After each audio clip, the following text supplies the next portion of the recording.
Welcome! In this lecture, we're going to talk about how you can use shapes and scaling to represent depth inside of your images. So the first thing I'm going to do to our image here is I'm going to resize it, and I'm going to choose the anchor as the middle left right here, and I'm going to give it a width. I'm going to uncheck maintain aspect ratio, and then I'm going to give it a width of 64. So what this will do is it'll just give us a little bit of an extra space over on the right hand side here of the image. Okay, you can see I've got this extra space right here. So inside of an image, it's important to be able to create a feeling of depth. And there are a few different techniques that we'll be talking about throughout this course that show depth. But the very first one that we're going to talk about deals with shapes. If you want to create a sense of depth in your image with shapes, you need to scale that image. So let's create another, I'm going to create another tree over here. I'm going to use the black color as well. And it's going to be a smaller tree, like this. You can already see it's a smaller tree. Okay? And then bucket to fill this in. You don't have to follow along here, but we've got two trees here. We've got this tree right here, our big tree, and this tree right here, our smaller tree.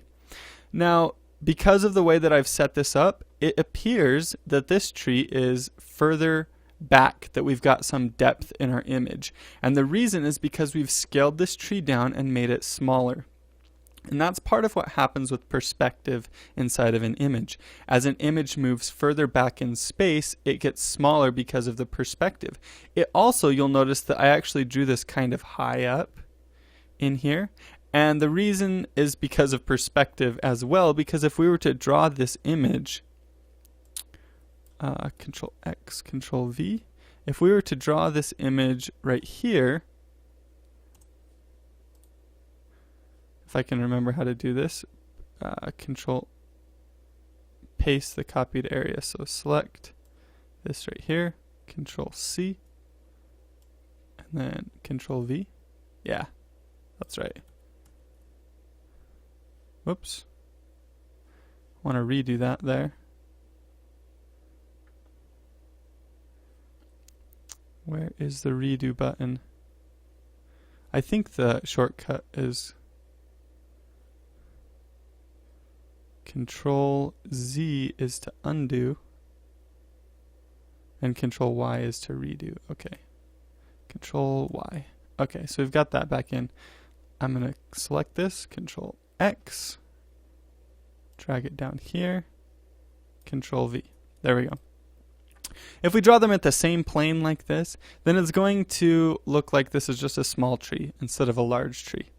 So that's one of the other techniques that you're going to be using as you add depth to your image is perspective like this, drawing it a little bit higher. If we imagine that this is ground along here, then it's going to, if our horizon line is right here, it really makes it look like that tree is further away, and we start to get some depth there. But we'll talk about other methods that you can use for that as well. And for now, I'm actually just going to select this image and delete it. And I'm going to go back to our resize.